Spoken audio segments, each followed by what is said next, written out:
Welcome back to Sahara TV. We're pleased to have with us today Mr. Okechukwu Okugo. Mr. Okugo is a noted author, a poet, playwright, copy editor, and a magazine columnist. He's also an entrepreneur and was educated in Nigeria, and his profession is as an engineer. He's with us today to speak about some of his published works and some of his books. Welcome to Sahara TV. Yeah, welcome. Yeah, thank you. Romance factors strongly into many of your works. Why is this something that you've decided to explore within your own work? Okay. Yeah, you know, whatever we do today in life, you know, love is the same thing. So that's why I always zero in on romance and use it to, you know, delve into matters, tensions that bite in the society. So that's why I use romance to explain the tensions we have basically in the society. Okay. And I understand that you will read an excerpt of your book as well about romance later in the interview. But the Sahara TV's own Rudolph Okonkwo, he often says that Africa is a place of many stories. Why do you choose the stories that you want to tell? What goes into your process to choose these stories? Okay. You know, basically there are two things. When an author, when you hold your pen to write, basically there are two things in your mind. One is to entertain, and another thing is to educate.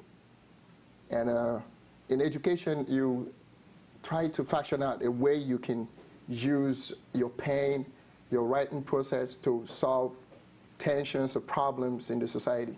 So that's whenever I lift my pen to write, I ask myself, what am I gonna, you know, tackle with my writing process?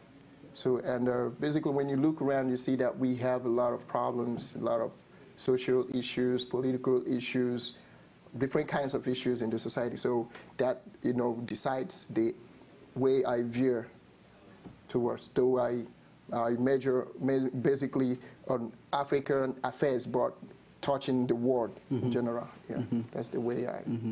And you use romance to explore these tensions specifically. Yeah. Yeah. Yeah. Yeah. Would you like to use this as an opportunity to read an excerpt of your book? Okay.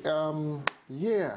I think one thing that's fascinating with my writing is that when I write, I use one thing to explain a lot of things that basically does not look as if they are connected.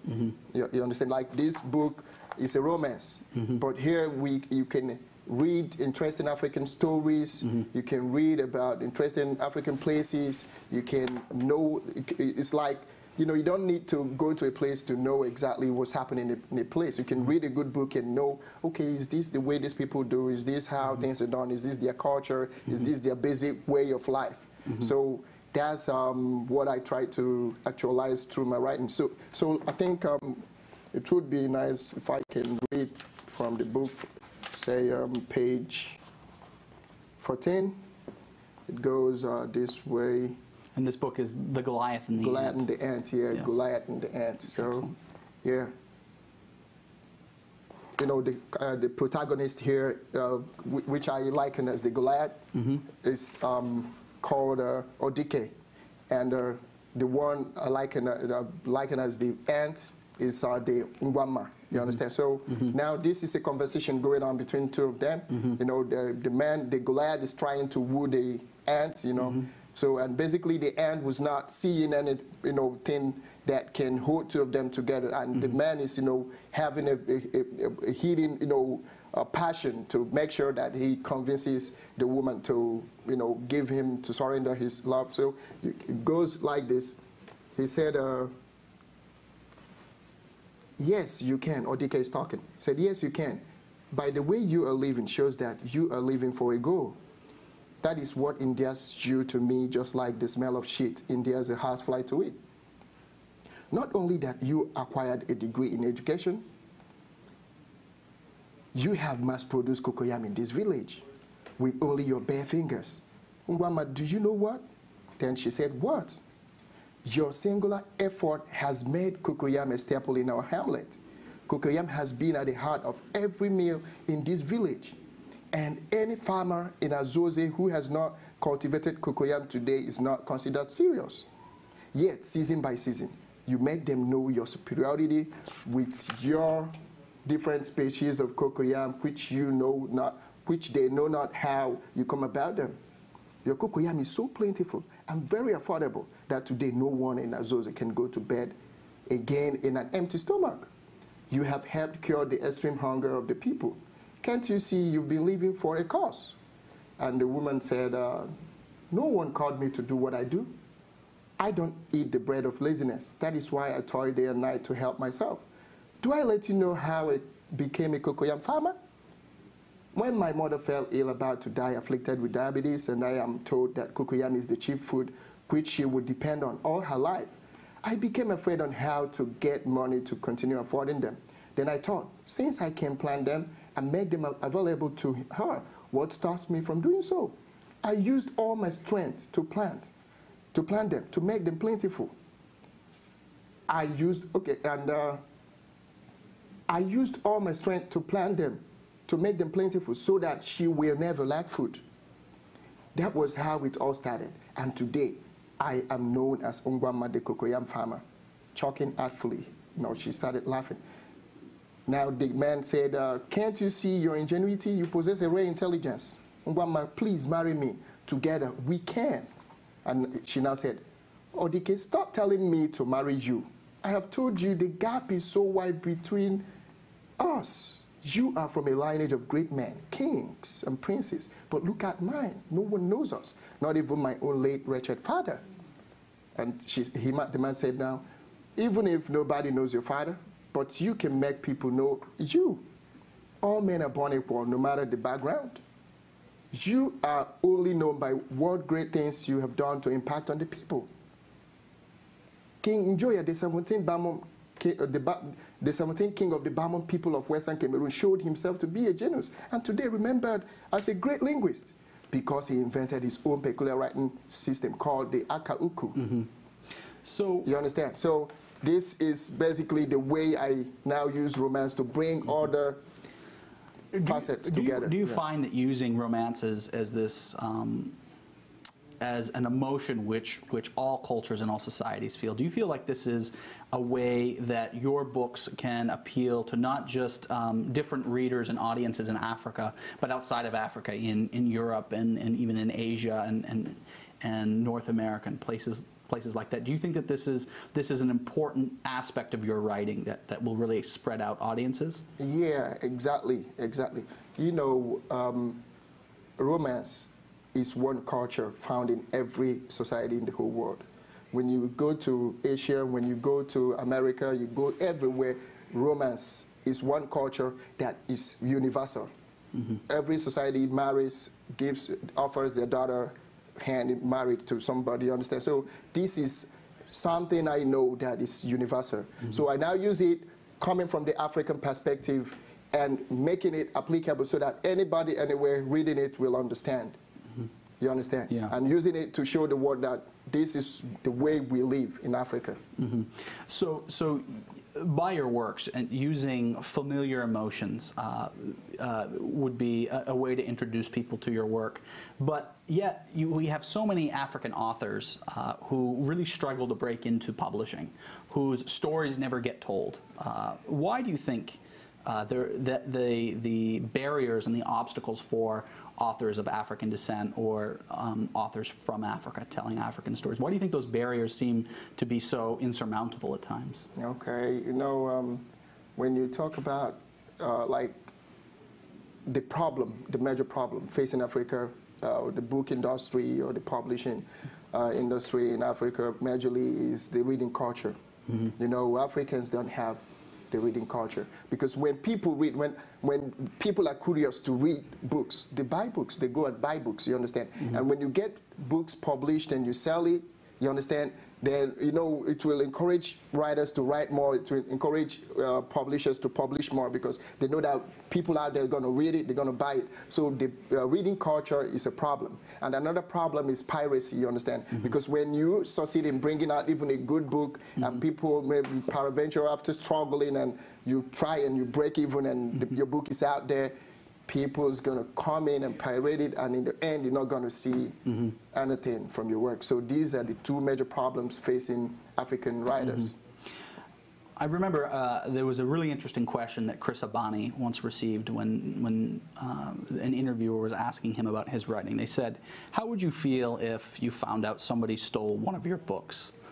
So I want to ask you the same question. If you found out that somebody stole one of your books for the purpose of reading, how would you feel about that? Well, you know, basically, it depends on the perspective of what you stole it for. You understand? When you steal it to make money from it, or to rip off, you know, and debar me from getting something that is due to me, I'm going to feel bad. But when you steal it that you love it, you want to propagate it, or you want to showcase it to people, for people to see, yes, it's okay. You understand? Like maybe I see people, I'm passing along, or I enter a theater to watch, you know, a film or a movie or something, and I see people staging my film even without telling me. I'll feel happy. It's a great thing, you understand? Because you don't write a book, you don't make stories for a story is not a story until it is read. You understand? Until it is showcased and people can see it. So when it depends on the aspect why somebody is you know, doing what is doing, he or she is doing with the book. So if it is to propagate it out, good. But if it is to rip off and debar me from getting something, bad. Yeah. Which African authors have inspired you most? Yeah, a lot of good, you know, like you said before, Africa is a great place of great stories and great storytellers and writers. But I feel the impact made by the late Chinua Achebe, you know him, Things Fall Apart. Yeah, I can't, you know, you know, the impact, what he actualized with African literature, that's what gave life to my writing. When I look at it, I say, well, if this man can achieve this through his writing, and made this impact about Africa, because it's all about, though I am from Nigeria, but it's all about Africa, you understand? Trying to let people, you know that these people are great people, they have a definite way of life, and there is something that connects Africa with every other continent in the world. So that's what he did, and that's what inspires me. And do you find so many of the characters that that he would write about were everyday characters? But they were larger than life in the fact that they were everyday. Do you feel like that permeates into your writing as well? You were speaking about the difference between the Goliath and the ant, and so you were really almost you were introducing the reader to this ant, somebody who is a farmer and works predominantly on agriculture, faced with a lot of the same dramas and problems that everyday people face, and yet you really put a light on this particular character. And in that conversation that you just read from the book, the Goliath is actually saying what you're doing is great. You might think it's innocuous, you might think it's unimportant, but it is powerful. Do you think that he's inspired you in that way, to write that way? Yeah. You know, just like I told you, my style of writing is unique because I can use one thing and talk about so many things that are not related together. That, like here, I've used Goliath, like this Goliath and the ant. I use romance to talk about the value of education, the value of technology. You understand? Because people can never develop. Like Africa, every time some people, like old writers, old poets before us, when they were writing, you know, their poems features majorly, or, you know, trying to say that the problem of Africa is colonization, colonization, colonization. So, but today, the problem we have discovered, we, the new breed of writers, we have discovered that the problem of Africa is not colonization. You understand? And we have to tell the story now. So what he did, what Chinua Achebe did by, you know, what he did that time, you know, had an impact in the society then. Today, that's why I said I'm going to write something that's going to make impact in today. we're not going to live in the old system, the way they wrote, and because what they talked about that time, the problem plaguing our society that time is not exactly the problem plaguing our society today. Things have changed. So we have to let the world know that this is the problem we're facing today. So he inspired me in that way, but in a different, and I apply it in a different format. You know? Yeah. And so you're kind of touching on this a little bit, but getting more to getting more specific. What kind of responsibility do you think that writers or people who use words have to society? And define society in any way you want. Maybe your community in Nigeria, maybe Nigeria itself, the continent, or from a more global perspective. However you want to interpret society. But what kind of responsibility do you think people who use words have to it? Yeah, I believe there's a saying that said, "Pen is mightier than the sword." Pen can permeate into history and make a lasting, longer impact. So I believe writers have a big role to play in today's modern society. And it should be on the positive side. You know, everything like the gun, for example, has a positive impact and a negative impact.